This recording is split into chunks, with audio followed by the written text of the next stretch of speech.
સર્વેના હૃદયમાં બિરાજમાન એવા રાશેશ્વર શ્રી કૃષ્ણના ચરણમાં હું વંદન કરી મારી વાણી આગળ વધારી રહ્યો છું. વ્યાસાય વિષ્ણુ રૂપાય વ્યાસ રૂપાય વિષ્ણવે નમો વૈ બ્રહ્મનિધયે વાસિષ્ઠાય નમો નમઃ. અચતુર્વદનો બ્રહ્મા દ્વિબાહુર પરો હરિ અભારલોચન શંભુર ભગવાન વાદરાય નમઃ. બહુ વધારે સમય નહીં લો તમારો. આ પુસ્તકનો પરિચય એ મારા માટે પરિચર્યા છે, મારા માટે એ પ્રદિક્ષણા છે, અને મારા માટે જે પુષ્પદંત કહી રહ્યા છે મમ ત્વેતામ વાણી ગુણ કથન પુણ્યેન ભવતઃ પુના નિત્યર્થેસ્મિન પુરમથન બુદ્ધિર વ્યવસ્થિતા. અમારી બુદ્ધિને અને મારા મનને પવિત્ર કરવાનું જો કોઈ સાધન હોય તો કેવળ અને કેવળ ભાગવત વિશે મારે જે આ પરિચય આપવાનો છે, પરિચય તો હું શું આપવાનો છું? આ એક એવું વિશાળ આકાશમય, એક એવું વાંગમય સ્વરૂપ છે. તેનેયમ વાંગમયી મૂર્તિઃ પ્રત્યક્ષા વર્તતે હરેઃ. હરેઃ પ્રત્યક્ષા મૂર્તિઃ વાંગમયી અસ્તિ. અને એ કેવું છે તો કે સેવનાથ, જેના સેવનથી, શ્રવણાત, પાઠાત અને દર્શનાત પાપનાશિની. બસ આટલી ચાર વસ્તુ છે. એ સેવન કરવાથી, શ્રવણ કરવાથી, પાઠ કરવાથી અને એના કેવળ દર્શન કરવાથી માત્ર આપણા પાપનો નાશ કરે છે. હમણાં જ આપણા માનનીય વિશી સાહેબે આના વિશે જે વાત કરી, કળિયુગની વાત કરી, આપણું જે બિહેવિયર છે, આપણે એમ થાય પુરાણ કેવી રીતે અત્યારના સાપેક્ષ, અત્યારના કરંટ સમાજની અંદર હાઉ ઇટ ઇઝ એપ્લિકેબલ. તો મને તો એટલું બધું સરસ લાગશે. અમે એકવાર વિરેન્દ્રભાઈ સાહેબે અમારા ઘરે વાત કરી હતી. બહુ એક સરસ નાનો મજાનો પ્રસંગ લઈને હું વાત મારી શરૂ કરવા માંગુ છું. સાહેબ, જ્યારે ધુંધુકારીની વાત આવે છે અને ધુંધુકારી જ્યારે પ્રેત યોનિને પ્રાપ્ત કરેલો છે, ત્યારે ગોકર્ણ મહારાજ, એના બ્રધર, એના ભાઈ, એ ભાગવત સપ્તાહ એના માટે કરે છે, પોતે વાંચે છે. અને પોતે વાંચે છે ત્યારે આકાશમાંથી વિમાન આવે છે, ઉતરે છે.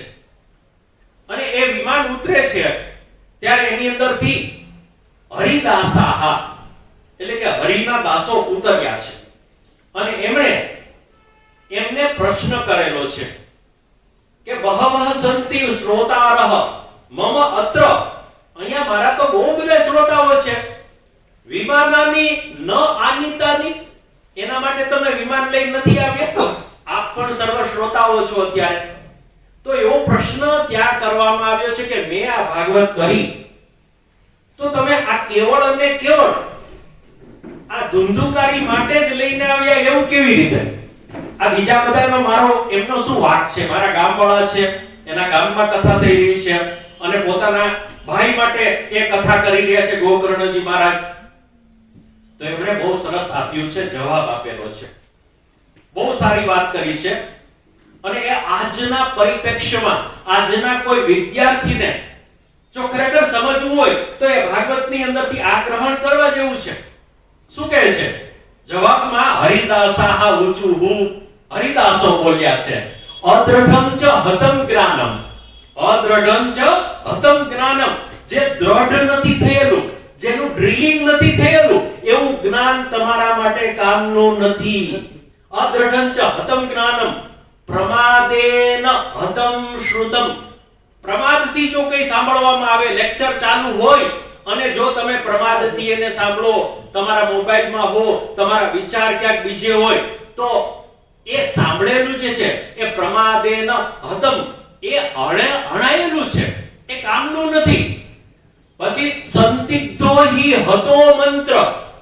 જો મંત્રમાં ખબર ના પડે, એની ક્લેરિટી ના હોય, એમાં એનો અર્થ શું કહેવા માંગે છે, એનું સાચું રાઈટ ઇન્ટરપ્રિટેશન, અર્થઘટન જો આપણને ખબર ના હોય તો સંદિગ્ધો હિ હતો મંત્ર. અને વ્યગ્રચિત્તો હતો જપ. વ્યગ્રચિત્તથી કરવામાં આવેલો જપ છે એ કઈ કામનું નથી. મિત્રો વિચારો કે આ આટલા વર્ષો પહેલા જે કહેવામાં આવ્યું છે આજે પણ એટલું જ સત્ય છે, આજના પરિપ્રેક્ષ્યમાં આજને આપણને પણ એટલું જ ઉપયોગી છે. તો આવી જે વાત કરવામાં આવી છે એ ત્યાં શરૂઆત કરવામાં આવી છે. આપણે ભાગવતની અંદર જ પ્રવેશ કરીએ. સચ્ચિદાનંદ રૂપાય વિશ્વોત્પત્ત્યાદિ હેતવે તાપત્રય વિનાશાય શ્રી કૃષ્ણાય વયમ નમઃ. મારે તો એની પરિચર્યા કરવી છે, મારે એની પ્રદક્ષિણા કરવી છે અને ખૂબ જ શોર્ટમાં અને છતાં પણ એ આપને એ પ્રેરણા મળે કે નહીં મારે તો ભાગવત વાંચવું છે, એવું કંઈક હું તમારી પાસે રજૂ કરવા માંગુ છું. તો આપણે જઈએ તો પ્રથમ સ્કંદ છે. બહુ ઝડપથી આખું શું એનું સ્ટ્રક્ચર શું છે, એની સબ્જેક્ટ મેટર શું છે, એની થીમ શું છે, એનો વિષય વસ્તુ શું છે અને એ આપણી સાથે કેવી રીતે વણાયેલું છે. બહુ ઝડપથી ભાગવત ઉપર તો ઘણા બધા પ્રવચનો, ઘણા બધી કથાઓ, ઘણું બધું થતું હોય છે. પણ અહીંયા મુક્તધારા ફાઉન્ડેશન અને એમાં નામ રાખવામાં આવ્યું છે તેના સંચાલિત વાંચન વલોણું. હું સાહેબ વલોણું કરીને આવ્યો છું, વલોણું કરીને માખણ ઉતારીને. કથા સારમ. કથા સારમ શું છે? એટલે કથા તો આપ સર્વે બધા જાણો જ છો. કથા તો મને ને તમને બધાને ખબર છે, પણ એ કથાની અંદર શું કેવી રીતે સ્ટ્રક્ચર ગોઠવાયેલું છે, કેવું છે એ થોડી મિનિટોમાં આપની સમક્ષ હું રજૂ કરવા માંગુ છું. તો પ્રથમ સ્કંદ છે. આમ જો તો તેને વાંગમયી મૂર્તિ પ્રત્યક્ષા વર્તતે હરેહે. આ હરિની, ભગવાનની આ પ્રત્યક્ષ મૂર્તિ છે અને એ પ્રત્યક્ષ વાંગમય મૂર્તિ છે. તો એ વાંગમય મૂર્તિના આપણે દર્શન કરવાનો પ્રયત્ન કરવાનો છે અત્યારે, અને એના દ્વારા જ આપણો પરિચય અને આપણી પરિચર્યા, આપણી અર્ચના, આપણી વંદના, આપણી સેવા એ આપણે કરવાનો પ્રયત્ન કરી રહ્યા છીએ. કારણ કે એ પાપ નાશીની છે, એ પાપનો નાશ કરવા વાળો છે. અને છતાં પણ સર્વ વેદાંત સારમ શ્રીમદ ભાગવત વિષ્યતે તદ રસામૃત તૃપ્તસ્ય નાન્યત્ર સ્યાત રતિઃ પ્રતિઃ. એટલે કે ધીરુભાઈ બહુ મહત્વનું કહેવામાં કે સર્વ વેદાંત સારમ હિ શ્રીમદ ભાગવત વિષ્યતે. બધા વેદોનો, જે વેદની હમણાં વાત ચાલી રહી છે કે વેદને વિજ્ઞાન અને લાઈફ સુધી પહોંચાડવાનું છે, તો અહીંયા એ જ વાત કરે છે. શું કહે છે કે સર્વ વેદાંત સારમ હિ શ્રીમદ ભાગવત વિષ્યતે. આ બધા વેદોનો જો સરવાળો કરી અને એના અંદરથી જો એનો સાર તત્વ, એનું નવનીત એ જો લઈ લેવામાં આવે તો એ શ્રીમદ ભાગવત છે. અને એ લિટમસ પત્ર ટેસ્ટ આપે છે સાહેબ. બહુ સરસ મજાની બીજી લાઈનમાં, સેકન્ડ લાઈન એ વેરી વેરી ઇમ્પોર્ટન્ટ છે વેકૈયા સાહેબ. એ કહે છે તદ રસામૃત તૃપ્તસ્ય. જો કોઈ આ રસામૃતનો સ્વાદ ખરેખર શુકદેવજીની જેમ જો જાણી જાય, બરાબર, તો યમ પ્રવ્રજંતુ મનુપેતમ અપેત કૃત્યમ દ્વૈપાયનો વિરહ કાતર આજુહાવ પુત્રેતિ તન્મયતયા તરવોભિનેદુસ તમ સર્વભૂત હૃદયમ મુનિમાનતોસ્મિ. એ ઓતપ્રોત થવાની વાત છે, એકત્વ થવાની વાત છે, અદ્વૈતની વાત છે, નોન ડ્યુઆલિટીની વાત છે. એ કહે છે તદ રસામૃત સ્વાદ જે ચાખેલો છે, નાન્યત્ર સ્યાદ રતિઃ વચિત. એને ક્યાંય બીજે ઇન્ટરેસ્ટ પડે નહીં. આ એનો ટેસ્ટ છે. જો બીજે તમારો ઇન્ટરેસ્ટ થાય છે ભાગવત વાંચ્યા પછી, તો તમે ભાગવત બરાબર વાંચેલું નથી. આ એમને આ સ્પષ્ટ રીતે કહી દીધું છે. અને એ જ કહ્યું કે તદ વિચારણ કરો મનન નિધિધ્યાસન. એ જો નહીં કરેલું હોય તો ભાગવત આપણા માટે કોઈ કામનું નથી. ભાગવતની અંદર પ્રવેશ કરીએ, શોર્ટમાં જોવાનો પ્રયત્ન કરીએ. પ્રથમ સ્કંદ છે એ ભગવાનનું દક્ષિણ ચરણ કહેવામાં આવ્યું છે. કોમેન્ટેટર્સ ઘણા બધા છે, અનેક ટીકો પેતા ભાગવત અમારા ઘરે પધરાવેલું છે. આપને જાણીને આશ્ચર્ય થશે કે ભાગવતની કિંમત 40,000 રૂપિયા છે. એ ભાગવતની કિંમત 40,000 રૂપિયા છે અને 18 ભાગમાં છે. જે સોલા ભાગવત વિદ્યાપીઠ તરફથી શ્રી પૂજ્ય પરમ પૂજ્ય પ્રાતસ્મરણીય કૃષ્ણશંકર શાસ્ત્રીજી એનું એડિટિંગ કરેલું છે. અને એના અંદર આ કોમેન્ટરીની અંદર એ લખેલું છે કે ભાગવત છે એનો પ્રથમ સ્કંદ છે એ દક્ષિણ ચરણ છે. અને દક્ષિણ ચરણમાં એ 19 અધ્યાયોથી બનેલું છે. 19 અધ્યાયમાં 3 પ્રકરણો છે. પહેલું પ્રકરણ છે હીન પ્રકરણ છે. એ હીન પ્રકરણની અંદર બે શ્રોતા વક્તાઓ છે. જોજો, એને હીન ગણે છે તો આપણી કક્ષા ક્યાં, આપણી સાહેબ કોટી ક્યાં? કોટી સવારમાં યાદ કરીએ તો આપણી કોટી ક્યાં? આપણે ક્યાં છીએ? where we are, we have to decide ourselves. તો એ પહેલા વાત કરી રહ્યા છે કે હીન પ્રકરણ જે છે એના અંદર સૂતજી અને શૌનક આદિ 88,000 ઋષિઓ, એના રિપ્રેઝેન્ટેટિવ એ શૌનક આદિ ઋષિ છે અને શૌનક આદિ ઋષિ એ સૂતજીને પ્રશ્ન કરી રહ્યા છે. અને એ ચાલી રહ્યું છે નૈમિષારણ્યની અંદર. તો નૈમિષારણ્યમાં આ ભાગવત ચાલી રહ્યું છે અને એમાં એ કેવું છે? કર્મ પ્રધાન છે. શા માટે કર્મ પ્રધાન છે? કે સત્રમ સ્વર્ગાય લોકાય સહસ્ર સમમાસત, 1000 વર્ષ ચાલે એવો યજ્ઞ કરવા બેઠા છે. અને વાય શા માટે? પર્પસ શું છે? કે સ્વત્રમ સ્વર્ગાય લોકાય, સ્વર્ગ મેળવવાની ઈચ્છાથી, કર્મ કરીને સ્વર્ગ મેળવવાની ઈચ્છાથી આ લોકો ભેગા થયા છે અને ભાગવત કરી રહ્યા છે. નંબર 2, પ્રકરણ નંબર 2, પેલું 3 અધ્યાયનું છે, બીજું પણ 3 અધ્યાયનું છે. તો એ 3 અધ્યાયના પ્રકરણની અંદર જોઈએ તો એમાં બે વક્તા શ્રોતા છે. એમાં નારદજી અને વ્યાસ ભગવાન, એવા બે. અને એ ચાલી રહ્યું છે શમ્યાપ્રાશની અંદર, જ્યાં માન ગામ છે, જ્યાં બદ્રી કેદારેશ્વર થી ઉપર ત્યાં માના ગામ છે. તો ત્યાં આ ચાલી રહ્યું છે સરજી. અને ત્રીજું પ્રકરણ જે છે એ ગંગા નદીના કિનારા ઉપર ચાલી રહ્યું છે અને એના અંદર પણ 13 અધ્યાયો છે.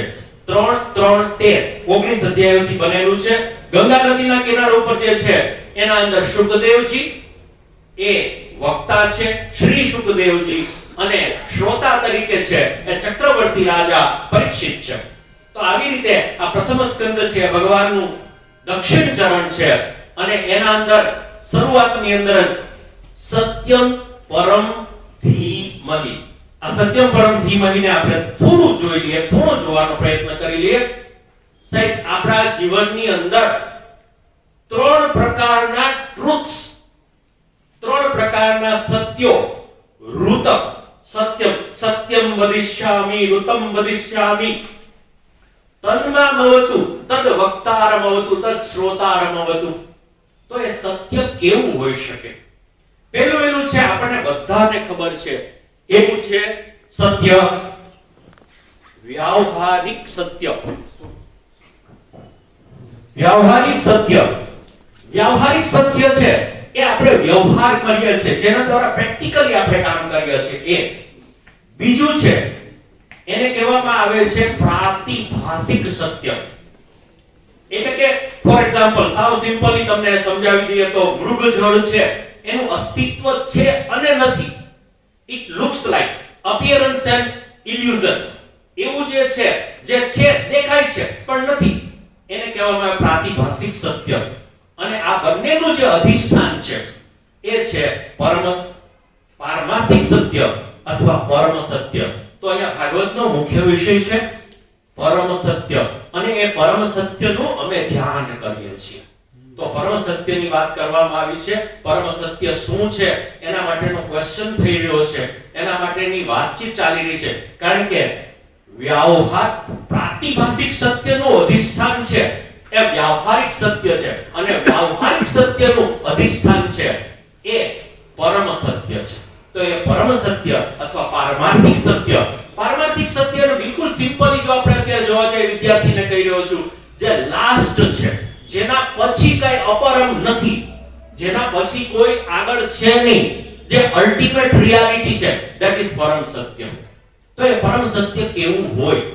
અને એની વાત આગળ વધારતા જ્ઞાન, કારણ કે એનું જ્ઞાન આપણને હોવું જોઈએ. તો બીજો સ્કંદ છે એ જ્ઞાન લીલા કહેવામાં આવે છે. તો એ જ્ઞાન લીલા અથવા સાધન લીલા કહેવામાં આવે છે. આના અંદર 10 અધ્યાયો છે. પહેલામાં 19 અધ્યાયો હતા, આની અંદર 10 અધ્યાયો છે. 3 પ્રકરણમાં વહેંચાયેલું છે. જ્ઞાન આપણે કેવી રીતે અર્જિત કરી શકીએ, આપણા જીવનમાં અર્જિત કેવી રીતે કરી શકીએ? તો નંબર 1, સૌથી મહત્વની જો આપણા પાસે સાધન હોય તો એ છે ધ્યાન. ધ્યાન એવું છે ને કે જેનું ધ્યાન તમે કરશો એ વસ્તુ તમારી પાસે આવી જશે. તો પહેલા પ્રકરણનું નામ આપવામાં આવ્યું છે ધ્યાન, જે 2 અધ્યાયથી બનેલું છે. બીજું પ્રકરણ છે રુદ્ર પ્રસાદ, હૃદયનો પ્રસાદ. જો તમે યોગ્ય રીતે ક્યાંય પણ કોન્સન્ટ્રેશન કરી શકશો તો તમારા હૃદયનો પ્રસાદ, તમારી પ્રસન્નતા એ આપમાં આવશે. અને પ્રસન્નતા જ્યારે આવશે, પ્રસન્ન ચિત્તાસુ યાસો બુદ્ધિ પર્યવતિષ્ઠતે, એની બુદ્ધિ છે એ શાંત થઈ જાય છે, એ વ્યવસાયિકા બુદ્ધિ થઈ જાય છે. સાહેબ જે વીસી સાહેબ આપણને કહેતા હતા કે આ અત્યારના કળિયુગની અંદર આપણે how to lead our life, કેવી રીતે આપણે અલિપ્ત રહીને, કેવી રીતે આપણે જે જલ કમલવત કેવી રીતે રહી શકીએ ને છતાંય બધા વ્યવહારો આપણે કરી શકીએ.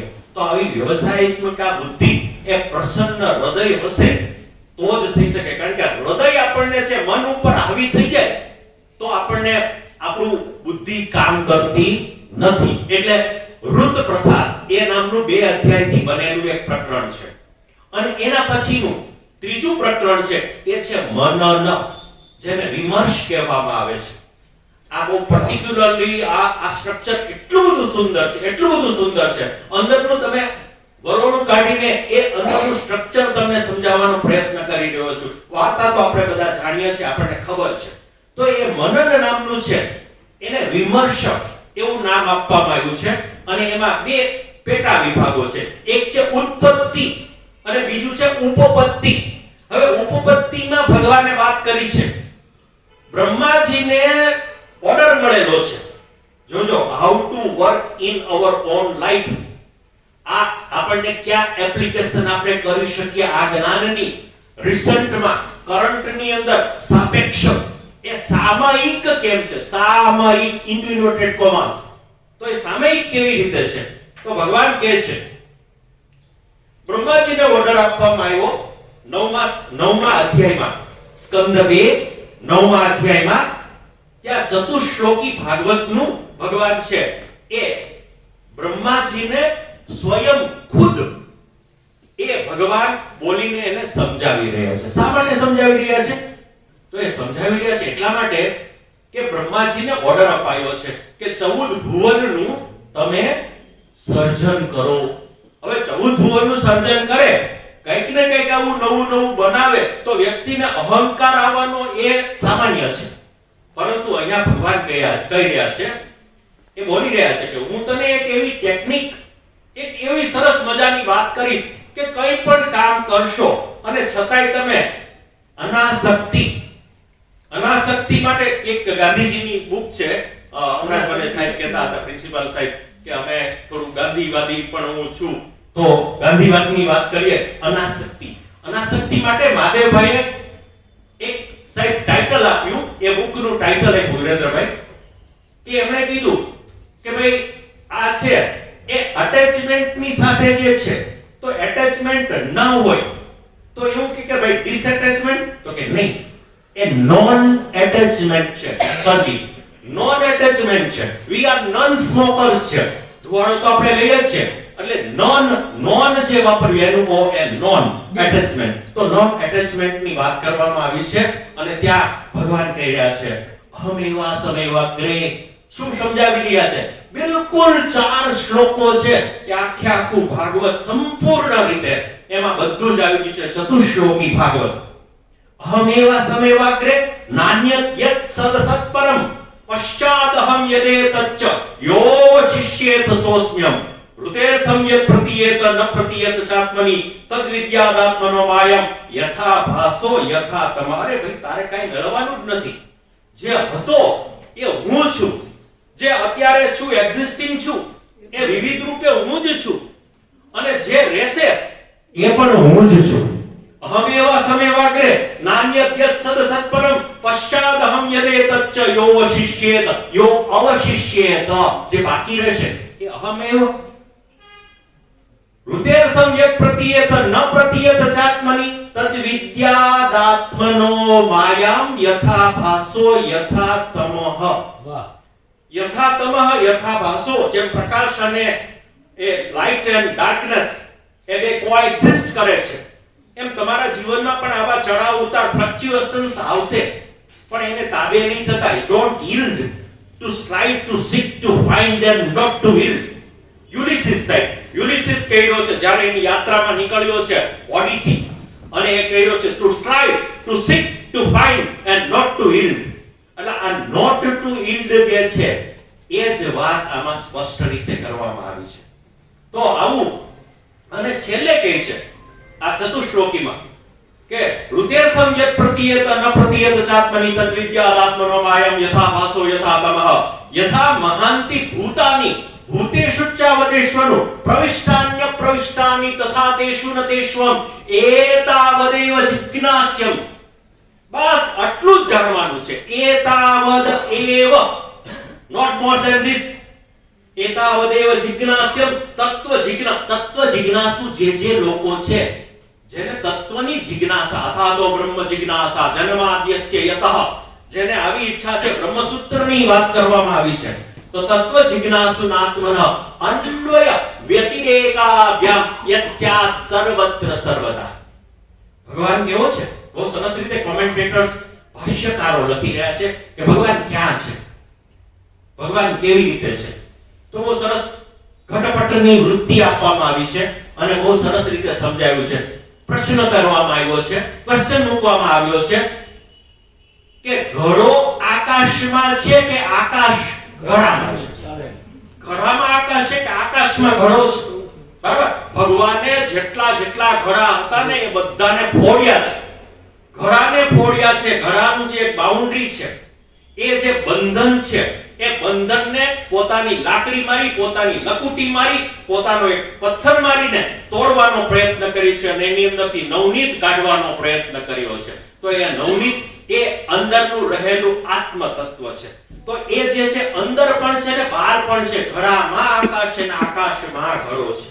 તો હૃદયર્થમ યત પ્રતીયત ન પ્રતીયત ચાત્મની તદ્વિદ્યા આત્મનો માયમ યથા ભાસો યથા તમઃ યથા મહાંતિ ભૂતાની ભૂતેષુ ચાવચેશ્વરુ પ્રવિષ્ટાન્ય અપ્રવિષ્ટાની તથા તેષુ ન તેષ્વહમ. હું એ રીતે રહેલો છું જેમ ઘડામાં આકાશ છે અને આકાશમાં ઘડો છું. તથા તેષુ ન તેષ્વમ એતાવદેવ જિજ્ઞાસ્યમ. બસ આટલું જાણી લો, પછી તમને કોઈની માટે દ્વેષ નહીં થાય, તમારો કોઈ દુશ્મન નહીં રહે. તો આ જે વસ્તુ છે એતાવદેવ જિજ્ઞાસ્યમ તત્વ જિજ્ઞાસુનાત્મના અન્વય વ્યતિરેકાભ્યામ. અન્વય વ્યતિરેક આ ભાગવતનું મૂળભૂત છે. અન્વય અને વ્યતિરેક. What is that? તો કે ભાઈ નેતિ ભગવાન કોણ? તો કે આ બોટલ ની, આ જે મોબાઈલ ની, આ ટેબલ ની, કઈ નહીં. એ જે બાકી રહે છે, શેષ રહે છે, અને એવી શેષ શૈયા ઉપર જે શયન કરી રહ્યા છે એવા શેષશાહી વિષ્ણુ જે છે એ ભગવાન છે. વાત કરતા whatever is seen, જે પંચ આપણી જ્ઞાનેન્દ્રિયો શબ્દ સ્પર્શ રૂપ રસ ગંધ એના દ્વારા જેને આપણે જાણી શકીએ છીએ, એના દ્વારા જેનો અનુભવ થઈ શકે છે, એનાથી જે પર છે એ શેષ તત્વ છે, એ જ ભગવાન છે. એતાવદેવ જિજ્ઞાસ્યમ તત્વ જિજ્ઞાસુનાત્મન અન્વય વ્યતિરેકાભ્યામ યસ્યાત સર્વત્ર સર્વદા. અને એનું ક્લાઇમેક્સ છે. ક્લાઇમેક્સ વિરેન્દ્રભાઈ એ સર્વમ ખલ્વિદમ બ્રહ્મ. આ બધું જ બ્રહ્મ છે. નેતિ એનું પહેલું પગથિયું છે અને છેલ્લું પગથિયું સર્વમ ખલ્વિદમ બ્રહ્મ. ઓલ્ધો ઇટ લુક્સ ઓપોઝિટ, એ કોન્ટ્રારી લાગે છે, પણ ખરેખર બિગિનિંગ એ નેતિ છે. નેતિ જ્યાં વેદ વધે છે, મારું ચિતડું ત્યાં જાવા કરે છે. તો આ જે નેતિ છે ત્યાંથી શરૂઆત કરીને સર્વમ ખલ્વિદમ બ્રહ્મ એની જે વાત કરવામાં છે, ઉપપત્તિમાં વાત કરવામાં આવી છે. ત્રીજા સ્કંદની અંદર પ્રવેશ કરીએ. ત્રીજો સ્કંદ છે એ સર્ગલીલા છે. સર્ગલીલાની અંદર ટોટલી 33 અધ્યાયો છે અને 33 અધ્યાયોની અંદર 6 પ્રકરણો છે. 6 પ્રકરણની અંદર પહેલું અધિકાર. આપણે આ સમજવું છે, ક્રિએશન સમજવું હશે તો પહેલો અધિકાર પ્રાપ્ત કરવો પડશે. એના 4 અધ્યાય છે. ત્યાર પછી ગુણાતીત સૃષ્ટિના 2 અધ્યાયો છે. પછી સગુણ સૃષ્ટિ છે એના 3 અધ્યાયો છે.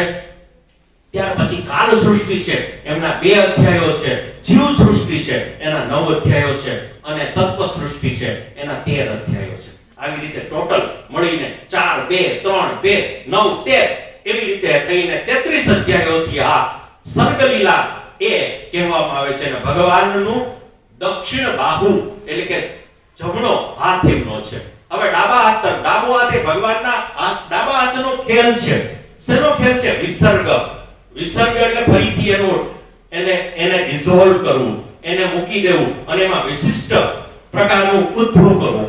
તો એ છે વિસર્ગ લીલા. વિસર્ગ લીલાની અંદર 31 અધ્યાય છે અને એ વિસર્ગ લીલા એ ભગવાનનો વામ બાહુ છે, વામ કર કમલ છે. આપણે આખા એક સરસ મજાનો ભગવાનનો એક વાંગમય વિગ્રહને પણ આપણે ઊભો કરતા જઈએ છીએ.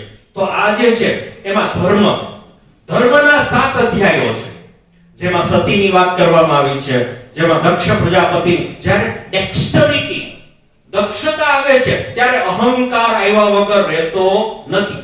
પણ તમારો ત્યારે ધર્મ ચૂકશો નહીં એવું અહીંયા સરસ રીતે અભિભૂત છે. એમાં એ કહેવાનો એનો સંદેશો છે. તો ધર્મના 7 અધ્યાયો છે. ત્યાર પછી જે આવે છે અર્થ, તો અર્થના 5 અધ્યાયો છે. કામના સૌથી વધારે એ 11 અધ્યાયો છે. અને પૃથુ રાજા છે. પૃથુ રાજા કે કામના શું હોવી જોઈએ? તો કે એક જ, વિધત્સ્વ કર્ણાયુત મને 10,000 કાન મળી જાય અને ભગવાન હું તમારું શ્રવણ કરી રાખું. બસ આટલો જ આપણો પોતાની ડ્યુટી છે as a human being, as a soul. તો એ થયો કામ. અને મોક્ષ, મોક્ષના ફરીથી 7 અધ્યાયો છે. એટલે કે 7, 5, 11 અને ફરીથી 8 એવી રીતે થઈને આ 31 અધ્યાયોથી બનેલું છે. એમાં છેલ્લામાં મોક્ષ કહેવામાં આવે છે. મોક્ષની અંદર 2 પ્રકારો છે.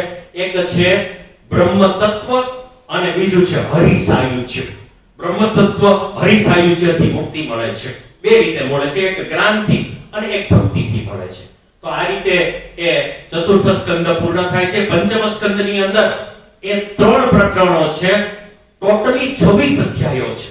એમાં દેશના 3 અધ્યાયો છે, કાળના 18 અધ્યાયો છે અને ત્રીજો જે છે એ સ્વપ્ન છે. દેશ, કાળ અને સ્વપ્ન એટલે કે 3, 18 અને 5 એમ થઈને 26 અધ્યાયોથી બનેલું છે. બહુ ડિટેલમાં નથી જતા. આપણે જઈ રહ્યા છે 6થા સ્કંદ ઉપર જઈ રહ્યા છે, જેના ઉપરથી પુષ્ટિ માર્ગ આખો આવેલો છે. 6થો સ્કંદનું નામ છે પુષ્ટિ લીલા, અનુગ્રહ લીલા, પોષણ લીલા. આના અંદર ટોટલી 19 અધ્યાયો છે. પ્રથમ સ્કંદના પણ 19 અધ્યાયો. તો અધિકારી 19 હોય તો એને ફળ પણ 19 પ્રકારના મળે છે. તો એને પોષણ પણ 19 પ્રકારનું મળે છે. એટલે 19 અધ્યાયો રાખવામાં આવેલા છે. પ્રથમ જે છે કેવી રીતે પુષ્ટિ મેળવી શકાય, આપણે ભગવાનથી સામીપ્ય, સાયુજ્ય, સાલોક્ય કેવી રીતે મેળવી શકાય, તો એના 3 રસ્તા બતાવવામાં આવ્યા છે અહીંયા પુષ્ટિની અંદર. અને એમાં પહેલું જે છે, ફર્સ્ટ છે, એ ચેપ્ટર છે ભગવન નામ સ્મરણ. ભગવન નામ સ્મરણથી તમે એની પાસે નજદીકી તમે જઈ શકો છો. તો એના છે 3 અધ્યાયો. ત્યાર પછી બીજું છે ભગવત સ્વરૂપ ધ્યાન. બીજું પ્રકરણ એનું છે ભગવત સ્વરૂપ ધ્યાન. 14 અધ્યાયથી બનાવેલું છે. અને ત્રીજું પ્રકરણ જે છે એ ભગવદ અર્ચના એટલે કે સેવા. તો ભગવદ અર્ચનાના 2 અધ્યાયો છે. આવી રીતે 3, 14, 2 એમ થઈને 19 અધ્યાયોથી બનેલું આ અનુગ્રહ લીલા, પુષ્ટિ લીલા, પોષણ લીલા નામનો 6થો એ સ્કંદ છે. સપ્તમ સ્કંદની અંદર આવીએ ઉતી લીલા. ઉતી લીલા એટલે વાસના લીલા છે. વાસના લીલાની અંદર આપણે જ્યારે પ્રવેશ કરીએ છીએ તો ભગવાને એનો જમણો હાથ અંગૂઠો દબાવીને કટી ઉપર રાખેલો છે. બસ વાસના આટલી જ છે. આ પકડી લો, પંચ ઇન્દ્રિયોને તમે પકડી લો, શબ્દ, સ્પર્શ, રૂપ, રસ, ગંધ આપણી પાસે છે શું? બસ આટલી વસ્તુ છે, એને કંટ્રોલ કરો. પંચ અને કટી ઉપર રાખેલો છે, ભગવાને ધારણ કરેલું છે. તો આવું જે છે એ છે ઉતી લીલા. તો ઉતી લીલા એ સપ્તમ સ્કંદ છે. 15 અધ્યાયો છે. એમાં 3 પ્રકારની આ વાસનાઓ ગણવામાં આવી છે. એક છે અસત વાસના, જે હિરણ્યકશુપુની અંદર હતું. બીજું છે સદવાસના, જે પ્રહલાદજીની અંદર હતી. વાસના કઈ પણ ભગવાન માટેની, એ મને મળી જાય એવી એક ઉત્કટ ઈચ્છા. તો એવું જે છે એ સદવાસના છે. અને ત્રીજું છે સદ વાસના એટલે કે મિશ્ર વાસના, અથવા જેને કર્મ પંચાધ્યાયી કહેવામાં આવે છે. આ રીતે 5, 5, 5 એમ થઈને 15 અધ્યાયનો 7મો સ્કંદ એ ભગવાનનું જે છે એ જમણો હાથ છે અથવા જમણો હસ્ત છે. 8મા નંબરમાં આપણે જોઈએ, 8 નંબરની અંદર એ મન્વંતર લીલા છે. 8મા સ્કંદનું નામ છે મન્વંતર લીલા અને મન્વંતર લીલાના 24 અધ્યાય છે. આ ભગવાનનું દક્ષિણ સ્તન છે. ભગવાનનું દક્ષિણ સ્તન છે. વાંગમય સ્વરૂપનું દક્ષિણ સ્તન છે. 4 પ્રકરણ છે, ટોટલી 24 અધ્યાય છે. પહેલું જે પ્રકરણ છે એને કહેવામાં આવે છે તામસ પ્રકરણ. તામસ પ્રકરણના 4 અધ્યાયો છે. ત્યાર પછીનું છે રાજસ પ્રકરણ. તો એ રાજસ પ્રકરણના ફરીથી 9 અધ્યાયો છે. સાત્વિક પ્રકરણના 9 અધ્યાયો છે અને મુક્તિ આ બધાથી મળે છે. કે તામસ હોય તો પણ તામસ ઘણું તમે ભગવાનમાં કરો. તામસ તમે એપ્લાય ક્યાં કરો? કેમ ભગવાન મને ના મળે? એવો ગુસ્સો તમે કરો, એવી તમે આસક્તિ કરો, એવો પ્રેમ કરો. આ વસ્તુ ત્યાં સમજાવવામાં આવે છે. એટલે સંતોના ધર્મો, સદ્ધર્મ લીલા જેને કહેવામાં આવે છે, મન્વંતર લીલા છે. અને એમાં 4 9 9 2 એટલે કે ટોટલી 24. 9 દુ 18 + 2 + 4 24 અધ્યાયોથી આ બનેલો સ્કંદ છે. 9મા સ્કંદમાં આવીએ. 9મા સ્કંદનું નામ છે ઈશાનું લીલા. એટલે ઈશને જે અનુવર્તી છે, ઈશને જે ફોલો કરે છે, ઈશ્વરની પાછળ જે જાય છે એના ફોલોઅર્સ છે, એટલે કે એના ભક્તોની વાત કરવામાં આવી છે. 2 પ્રકરણો છે, એમાં પણ 24 અધ્યાયો છે. ભગવાનનું વામસ્તન છે અને એમાં પહેલું છે એ મર્યાદા પ્રકરણ. મર્યાદા પ્રકરણમાં સૂર્ય વંશને બતાવવામાં આવ્યો છે, રામચંદ્રજી વગેરે. તો સૂર્ય એટલે કે મર્યાદા ભક્તિ પણ થઈ શકે છે. અને બીજું છે પુષ્ટિ, એના 12 અધ્યાય છે. બંનેના 12 અધ્યાય, એમ થઈને 24 અધ્યાયો છે. તો આ 24 અધ્યાયોથી એ 9મું ઈશાનું કથા એ બનેલો છે. અને આગળ જઈએ, સૌથી મોટું હાર્દ 10મો સ્કંદ એ ભગવાનનું હૃદય છે. આખા ભાગવતનું જો હૃદય હોય તો એ 10મો સ્કંદ છે. અને 10મા સ્કંદમાં 87 + 3 3 ક્ષેપક છે. 3 અધ્યાયો ક્ષેપક છે બ્રહ્માજી વાળા. તો એવા 87 + 3 એમ થઈને 90 એ કેવી રીતે ગોઠવાયેલા છે સમજીએ. ચતુર્ભિશ્ચ સ્ત્રીભિશ્ચ તથા ષડભિર વિરાજતે યોસો પંચધા હૃદયે મમ. ભગવાન કેવી રીતે રહેલા છે એની સરસ મજાની આ એક સ્ટ્રક્ચર આપેલું છે. અને એમાં એ વાત કરી રહ્યા છે કે પહેલું જે પ્રકરણ છે એ ભગવાનના જન્મનું છે.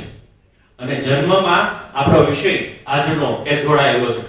9 પ્રકારના સત્યોને જે ધારણ કરે છે. આપણે તો 3 ની વાત કરી, વ્યવહારિક સત્ય, પ્રાતિભાષિક સત્ય, પારમાર્થિક સત્ય અને પરમ સત્ય. પણ અહીંયા જે બ્રહ્મા, વિષ્ણુ અને બાકીના બધા દેવો એ આવ્યા છે, કંસના કારાગારમાં આવ્યા છે. અને ભગવાનની 9 પ્રકારે you are going to play the 9 types of truth. એ કેવી રીતે તમે બધા કૃષ્ણનું સત્ય શું? હાથમાં પેલું લઈ લે, ચક્ર લઈ લે અને છતાં પણ એ સાચો છે. તો એ સત્ય કયું? તો કે છે બહુ સરસ રીતે બિગિનિંગ કરે છે બ્રહ્માજી, ભવ એટલે કે શિવજી અને બાકીના બધા દેવો. સત્યવ્રતમ, સત્યપરમ, ત્રિસત્યમ, સત્યસ્ય યોનિમ, નિહિતં ચ સત્યે, સત્યસ્ય સત્યમ, સત્યવૃત નેત્રમ, સત્યાત્મકમ ત્વામ શરણમ પ્રપન્નાઃ. આ 9 પ્રકારના સત્યો છે એની વાત કરવામાં આવી છે. અને છેલ્લે ભગવાન પાસેના 6 ગુણો એટલે કે 4 તામસના 28 + 3 એટલે કે 31. ત્યાર પછીનો જે છે એ રાજસના પણ 28 અધ્યાયો છે. મિત્રો યાદ રાખવું ડિફિકલ્ટ છે. આ ડિફિકલ્ટ છે, very difficult. And you calculate as I am saying. Calculate કરજો તમે. 4 જે છે એ જન્મના છે, 28 + 3 એ છે સાત્વિકના છે, તામસના છે. ત્યાર પછી રાજસના 28 છે અને ત્યાર પછી 21 અધ્યાયો છે એ છે સાત્વિકના છે. એટલે ચતુર્ભિશ્ચ ત્રિભિશ્ચ તથા ષડભિર વિરાજતે યોષો પંચધા હૃદયે મમ. આવી રીતે ભગવાન મારા હૃદયમાં ષડ ઐશ્વર્ય સંપન્ન છે, જેની પાસે પૂર્ણતયા છે. મારી ને તમારી પાસે છે ઐશ્વર્યસ્ય સમગ્રસ્ય ધર્મસ્ય યશઃ શ્રિય જ્ઞાન વૈરાગ્ય યોશ્ચૈવ ષણામ ભગ ઇતિ નણા. આ 6 ગુણો જેનામાં રહે છે, ધેટ ઇઝ કોલ્ડ ભગ. અને ભગવાન, આ ભગવાન છે. તો કોણ? ઐશ્વર્ય સે સમગ્રસ્ય ધર્મ યશઃ શ્રિયઃ જ્ઞાન વૈરાગ્ય. આ જેની અંદર પૂર્ણતયા એની ક્લાઇમેક્સમાં છે, જેના અંદર ડ્વેલ કરે છે, જેના અંદર નિહિત છે, જેના અંદર રહેલું છે, સિપિનિસ્ટ છે, એવું જે તત્વ છે, પરમ તત્વ છે, અલ્ટિમેટ રિયાલિટી છે, એ ભગવાન છે.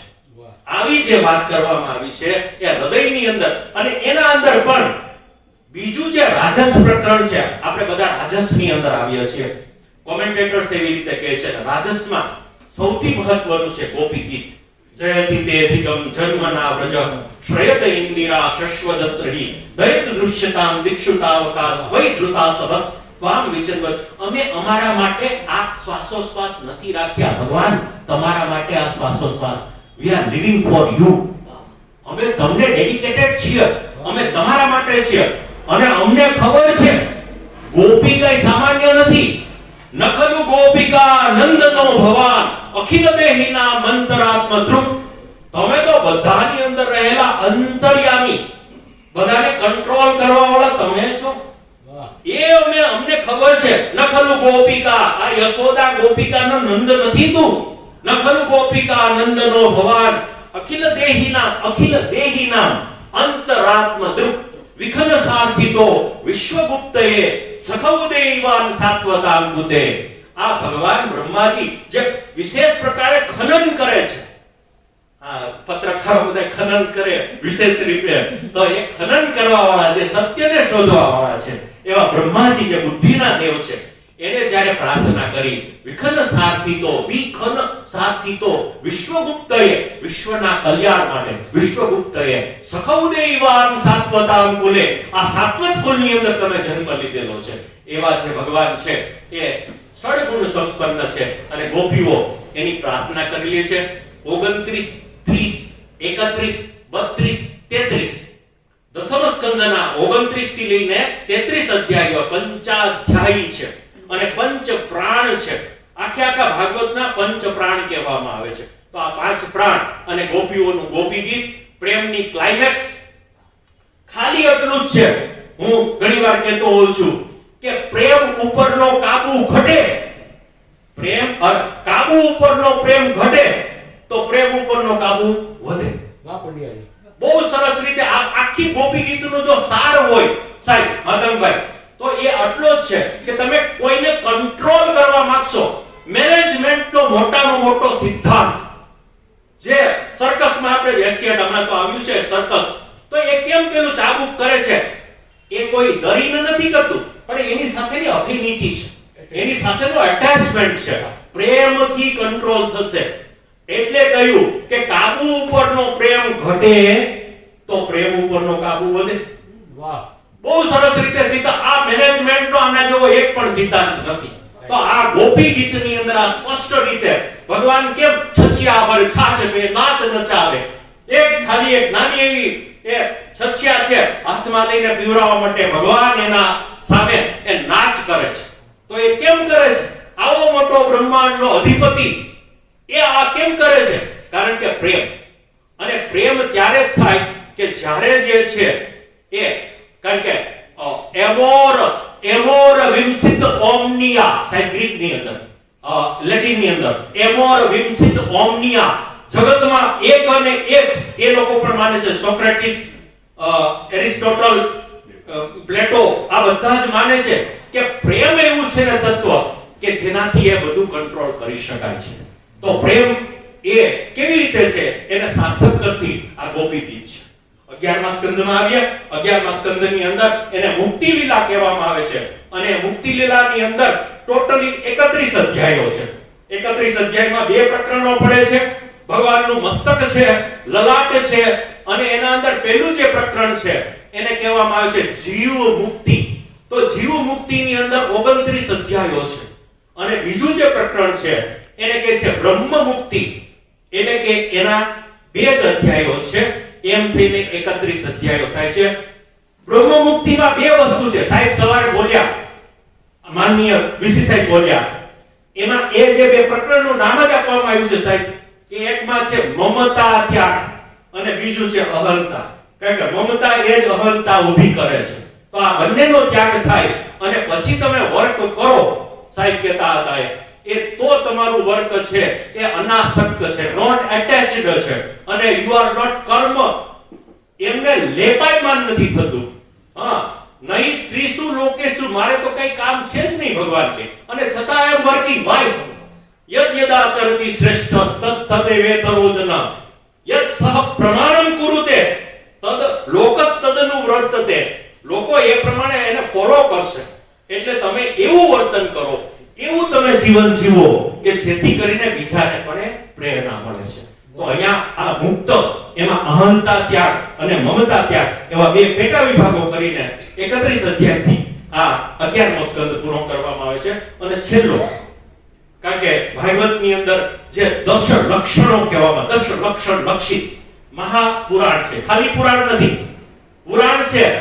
એમાં સર્ગશ્ચ વિસર્ગશ્ચ વંશો ચરિતાની ચ. તો એ જે વાત કર 5 વસ્તુઓ, વંશો વંશાનુચરિતમ ચૈવ પંચ લક્ષણમ, આ પંચ લક્ષણ છે એને પુરાણ કહેવામાં. પણ અહીંયા ભાગવત એવું નથી, ભાગવત મહાપુરાણ છે. કેવું મહાપુરાણ? તો સુખદેવજી દ્વિતીય સ્કંદમાં પહેલા શ્લોકની અંદર 10મા અધ્યાયના પ્રથમ શ્લોકમાં કહી રહ્યા છે, અત્ર સર્ગો વિસર્ગશ્ચ સ્થાનમ પોષણમુદયઃ મન્વંતરેષાનુ કથા નિરોધો મુક્તિરાશ્રયઃ દશમસ્ય વિશુદ્ધ્યર્થમ નવાનામિહ લક્ષણમ. આ 10મું જે સમજાવવા માટે છે ને, આ 9 સ્કંદો કયા, વાહ, 10મા ને સમજાવવા માટે જ છે. આ બધું જે છે ઇન્ટ્રોડક્ટરી છે. મારે તો કેવળ દ્રઢઈન ચરણન કેરો ભરોસો, આ ભગવાનનો જે ભરોસો છે એ કોઈ મીરાને ક્યાં એવું, મીરાને જો સહેજે 0.01% ડાઉટ હોત તો મીરા ગયા હોત, પણ એને કીધું કે આ તો ભગવાનનો પ્રસાદ છે ને, મીરા ગટગટાવી ગયા. કાઈ થયું નહીં. કેમ? પૂરો ભરોસો, પૂરો ફેથ. તો એ ભરોસા માટેનો, એ વિશ્વાસ માટેનો, એ આશ્રય માટેની જે વાત છે એ 12મા સ્કંદમાં કહેવામાં આવી છે. આમ જો તો પેલા બે અધિકાર અને સાધન અથવા જ્ઞાન, આ બે લીલાઓ છે ને ઇન્ટ્રોડક્ટરી છે. પછી સર્ગશ્ચ વિસર્ગશ્ચ સ્થાનમ પોષણમ મૃતય મન્વંતરેષાનુ કથા નિરોધો મુક્તિરાશ્રયઃ. તો આ આશ્રય છે, એમાં 5 વસ્તુ બતાવવામાં આવી છે કે જે વ્યક્તિ આ બધા આશ્રયોને છોડી દે છે અને સર્વ ધર્માન પરિત્યજ્ય મામેકમ શરણમ વ્રજ અહં ત્વા સર્વ પાપેભ્યો મોક્ષયિષ્યામિ મા શુચ. તો એની જે વાત કરવામાં આવી છે એ 12મા સ્કંદમાં કરવામાં આવી છે. અને ત્યાં એ કહી રહ્યા છે કે બેલું છે એ લોકો શેનો આશ્રય કરે. સામાન્ય રીતે જે ધાર્મિક કહેવાય છે, સો કોલ્ડ કમેન્ટેટર કહે છે, એને એક સરસ મજાના પહેલામાં મૂકેલા શબ્દોમાં મૂકેલું છે કે બેલું જે છે આ 13 અધ્યાયોથી બનેલું છે. છેલ્લું ચેપ્ટર 13 અધ્યાયોનું બનેલું છે. અને એમાં પહેલું જે છે, પહેલું પ્રકરણ છે એને કહે છે વેદાશ્રય. ભગવદ ગીતામાં કહે છે કે જે મારે આશ્રય આવે છે ને એને વેદની પણ જરૂર નથી, અને બીજી કોઈ વસ્તુની જરૂર નથી, કોઈ ઇન્સ્ટ્રક્શન્સની જરૂર નથી. કંઈ પણ કરે, ભગવાને સ્વયં વૃંદાનું પાતિવ્રત્ય ધર્મ તોડ્યું અને છતાં પણ એ ધર્મ ગણાયો.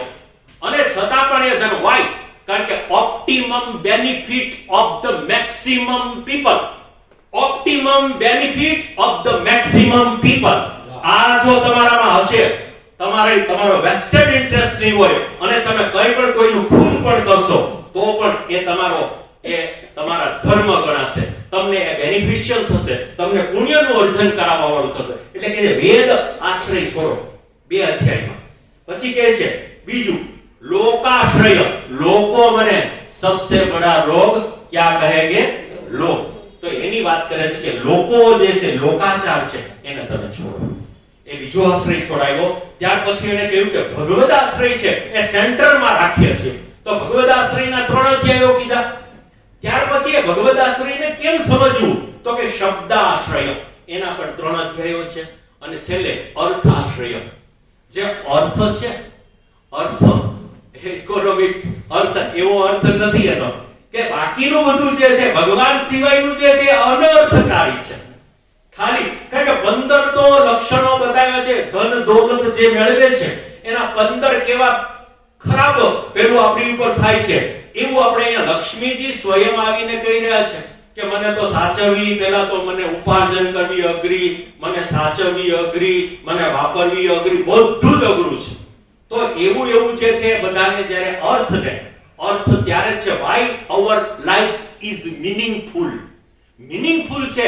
એ વેસ્ટર્ન કન્ટ્રીઝના હીગલ, કાન્ટ વગેરે બધા જે ફિલોસોફર્સ છે એ બધા મીનિંગ ઓફ લાઈફ ને શોધવાનો પ્રયત્ન કર્યો છે.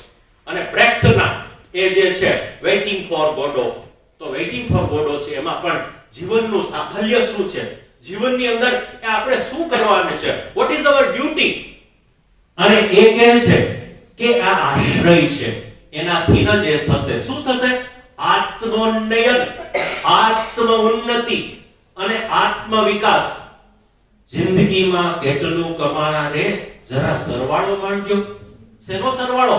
મોટર, બંગલા, ગાડી એનો બધાનો નહીં, પણ આ જે આત્મ ઉન્નયન કરવામાં what I have done so far in my life, તો એ જે છે એ કેટલું કર્યું છે, એમાં કેટલું ઉપાર્જન કર્યું છે, એના માટે આ લોકાશ્રય, પછી વેદાશ્રય, લોકાશ્રય, ભગવદાશ્રય, શબ્દાશ્રય અને અર્થાશ્રય, એમ બે ત્રણ એવી રીતે 13 અધ્યાયો થાય છે. તો 13 અધ્યાયથી 335 અધ્યાયથી આખું ભાગવતનો વાંગ્મય સ્વરૂપ બને છે. અને વાંગ્મય સ્વરૂપનો મુખ્ય મેસેજ એ એટલો જ છે કે ભગવાન યથા તરોર મૂલં સેચનેન તૃપ્યંતિ તત્સ્કંદ ભુજોપશાખાઃ તથા રણ. જેવી રીતે કોઈ વૃક્ષને તમારે પાંદડે પાણી પાવું પડતું નથી, પરંતુ જ્યારે એના મૂળમાં સિંચન કરીએ છીએ ત્યારે એ બધા જ તૃપ્ત થઈ જાય છે. એમ તમે કોઈના માટે એક સારું કાર્ય કરો છો, કોઈના મૂળમાં સારું કાર્ય કરો છો, ત્યારે એ ભગવત અર્પણ કરીને આપણે જ્યારે એને આપીએ છીએ, ઈશ્વર અર્પણ કરીએ છીએ, ઈશ્વર અર્પણ બુદ્ધિ જ્યારે કરીએ છીએ, ત્યારે આપણે બધા જ ને કોઈને કોઈ રીતે લાભ કરતા થયા છીએ. તો આવું જીવન, આપણું સાફલ્ય એ બને એ ભાગવત સાથે આ જોડાયેલી વસ્તુ છે. અને એટલે જ છેલ્લે કહેવામાં આવ્યું ભવે ભવે યથા ભક્તિ પાદયોસ્તવ જાયતે તથા કુરુષ્વ Devesh. what is the desire of the person who is concluding this Purana? આનું કન્ક્લુઝન કરતા શું માગી રહ્યા છે, બરાબર? એ માગવાનું બહુ, આમાં ભાગવતમાં જેટલા છે કેરેક્ટર્સ, એ લોકો શું માગે છે એની એક નોટ કરવા જેવી છે, અદ્ભુત નોટ છે. એ કોઈ કઈ દુનિયાવી કોઈ વસ્તુ માગી જ નથી.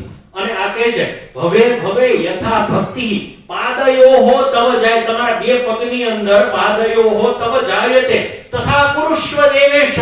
હે દેવેશ, મારા ઉપર તમે એવી કૃપા કરો. તથા કુરુષ્વ દેવેશ નાથસ્તોમનો યતઃ પ્રભો, તમે તો અમારા બધાના નાથ છો. અને એ જે છે એ ત્વદીય વસ્તુ ગોવિંદ તુભ્યમેવ સમર્પયે તેન ત્વદંઘ્રી કમલે રતિ મે સ્યાત. મારી રતિ છે બીજે બધેથી હટી. એટલે સર્વ વેદાંત સારમી શ્રીમદ ભાગવત વિશ્યતે તદ રસામૃત તૃપ્તસ્ય નાન્યત્ર સ્યાત રતિ ક્વચિત. ક્યાંય પણ નહીં થાય, અને એ રતિ નહીં થાય તો જ સાચા અર્થમાં અનાસક્ત બની શકાશે. અનાસક્ત બન્યા પછી એટલે એનું હૃદય છે એ પ્રસન્ન થાય, એની બુદ્ધિ પ્રસન્ન થાય, એનું મન પ્રસન્ન થાય. કારણ કે ભગવાને આજ્ઞા કરી છે મયી એવ મન આધત્સ્વ મયી બુદ્ધિ નિવેશે. આ બે જ હેરાન કરવા વાળું છે. તમે સોલ ને હેરાન કરો, એક બુદ્ધિ અને એક મન. અને આ બે કે છે એમ આપણે કરી રહ્યા છે, કારણ કે we are governed by our rag and dvesh, likes and dislikes. આ રાગ અને દ્વેષ છે એ જ આપણા શત્રુઓ છે. તો આ રાગ અને દ્વેષને કેવી રીતે છોડી શકાય અને મયી એવો મન આધત્સ્વ એ કેવી રીતે કરી શકાય, એનો પૂર્ણ રીતે જો વાર્તાના સ્વરૂપે અને બહુ ગર્ભિત અર્થની અંદર તો એ કહે છે, વલ્ભાચાર્યજી મહારાજ કહી રહ્યા છે, અંતિમમાં કહી રહ્યા છે કે આ શું કરશે ભાગવત, તમને શું કરશે શું? તો એ ઉત્તર આપી રહ્યા છે, એની કોમેન્ટ્રીમાં ઉત્તર આપી રહ્યા છે કે તમારો દેહાધ્યાસ છોડાવશે.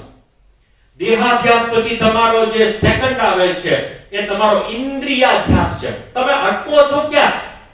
where do you stop? જ્યારે તમે કોઈ સારું કાર્ય કરવા જાઓ છો ત્યારે તમે ક્યાં અટકો છો?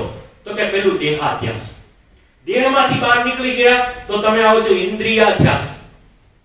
ઇન્દ્રિયાધ્યાસમાંથી તમે આગળ આવી જાઓ તો તમે પ્રાણાધ્યાસમાં અટકો છો. પ્રાણાધ્યાસની અંદરથી તમે આગળ આવો તો તમારા અંતઃકરણ ચતુષ્ટય મન બુદ્ધિ ચિત્ત અહંકાર એમાં તમે અટકી જાઓ છો. કારણ કે અહંકારને છોડવો એટલે ઉપનિષદ કહે છે સાહેબ, બહુ સરસ ધીરુભાઈ, બહુ કોટ કરવા જેવું, બહુ મજાની વસ્તુ છે. યેન ત્વમ ત્યજતિ તત ત્યજ. જેનાથી તમે ત્યાગ કરો છો, ફેકલ્ટી થ્રુ વિચ, જેનાથી તમે એબન્ડન કરીએ, જેનાથી તમે છોડી ક્વિટ કરી રહ્યા છો, એને છોડી દો, બસ પતી ગયું. જેનાથી તમને યેન ત્વમ ત્યજતિ તત ત્યજ, તો એ ત્યજ કરવાની ભાવના છે એ આપણાની અંદર આવે અને આપણે એ અંતિમ પાયદાન સુધી આપણું સાયુજ્ય થાય, સામીપ્ય થાય, સાલોક્ય થાય, આ બધી વસ્તુઓ આપણા જીવનમાં આવે અને છતાંય આપણા જે ડીલિંગ્સ છે, આપણા ટ્રાન્ઝેક્શન્સ છે, આપણો વ્યવહાર છે, એ વ્યવહારિક સત્યને આપણે વહન કરી શકીએ અને સાથે સાથે પારમાર્થિક સત્યને પણ આપણે મેળવતા જઈએ અને એની સિદ્ધિ થાય, એનું સાફલ્ય થાય, એને પૂર્ણ રીતે વર્ણન આ ભાગવતમાં છે. અને ભાગવતને જો ડિટેલમાં સરસ રીતે વાંચવામાં આવે તો અનેક ટીકોપેતા, જે 13 થી 14 ટીકાઓ છે, એ બધાએ સૌથી વધારે આમ તો 39 ટીકાઓ લખાયેલી છે. આ જે 14 ટીકાઓ છે એ તો કૃષ્ણશંકર શાસ્ત્રીજી આમાં લેખિત આપેલી છે. તમને જાણીને આશ્ચર્ય થશે, નાનું એવું પુસ્તક છે. આની વાત કહી અને મારી વાત પૂર્ણ કરું છું. ભાગવત આદ્ય પદ્ય વ્યાખ્યા શતકમ, સોલા ભાગવત વિદ્યાપીઠ થી બહાર પડેલું છે. ભાગવત આદ્ય પદ્ય વ્યાખ્યા શતકમ એટલે કે પેલા શ્લોકની 100 થી વધારે વ્યાખ્યાઓ સંસ્કૃતમાં લખીને પરમ પૂજ્ય પ્રાતઃ સ્મરણીય કૃષ્ણશંકર શાસ્ત્રીજીએ લખીને 150 પાનાનું પુસ્તક, આ એક જ શ્લોકની 100 થી વધારે ઇન્ટરપ્રિટેશન્સ, અર્થઘટનો સંસ્કૃતમાં આપેલા છે અને કન્ક્લુઝનમાં લખ્યું છે કે આવો બધા જ મુખ્ય જે શ્લોકો છે એ બધાનો આવો અર્થ થઈ શકે છે. તો આવું ગર્ભિત, જેને હુતાશને નિત્ય હાટક સંપરીક્ષા, રણાંગણે શસ્ત્રભૃતામ પરીક્ષા, વિપત્તિ કાલે ગૃહિણી પરીક્ષા અને વિદ્યાવતા ભાગવતે પરીક્ષા, એ જે વાત કરે છે. તો એટલે કહ્યું કે હુતાશન એટલે જે હોમેલું અશ્નાતિ, હોમ અશ્નાતિ એ હુતાશન છે. હુતાશને નિત્ય હાટક સંપરીક્ષા, હાટકેશ્વર મહાદેવ. તો હાટકેશ્વર મહાદેવ, હાટક એટલે સોનું. તો હાટકની પરીક્ષા કરવી તો ક્યાં થાય સાહેબ? હુતાશનમાં નાખો, થઈ જશે. હુતાશને નિત્ય હાટક સંપરીક્ષા, રણાંગણે શસ્ત્રભૃતામ પરીક્ષા. બેટલફીલ્ડ ની અંદર આવે તો ખબર પડે, બાકી એમ કે હું આટલાના માથા કાપી નાખું, નામ કરું, બેટલફીલ્ડમાં શસ્ત્ર લઈને ઉતરો તો રણાંગણે શસ્ત્રભૃતામ પરીક્ષા, વિપત્તિ કાલે ગૃહિણી પરીક્ષા. વિપત્તિ કાલે એટલે કે મેં રાખ્યા છે પૈસા, લઈ જાઓ, મારા ઘરે ના લઈ જાઓ, અને એ છે ગૃહિણી. વિપત્તિ કાલે ગૃહિણી કહે છે, ગૃહિણી ગૃહમ ઉચ્યતે. તો એ ગૃહિણી પરીક્ષા અને વિદ્યાવતા ભાગવતે પરીક્ષા.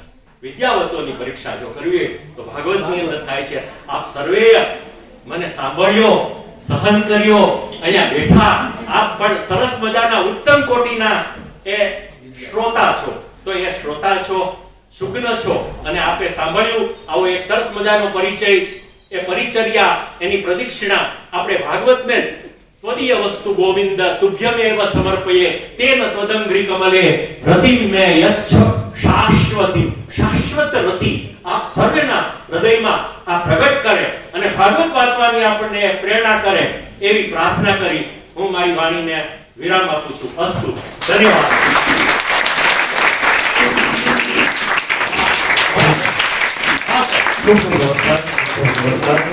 ભાગવત જેવા પૌરુષ ગહન ગ્રંથને અલબત્ત આ ગહન જ હતું આપણે માટે, પણ એટલા બધા બી એમણે આપણને આપ્યા છે કે બીમાંથી આપણા મનમાં ઘણા બધા વૃક્ષો અને લીલોતરી ઉઠશે.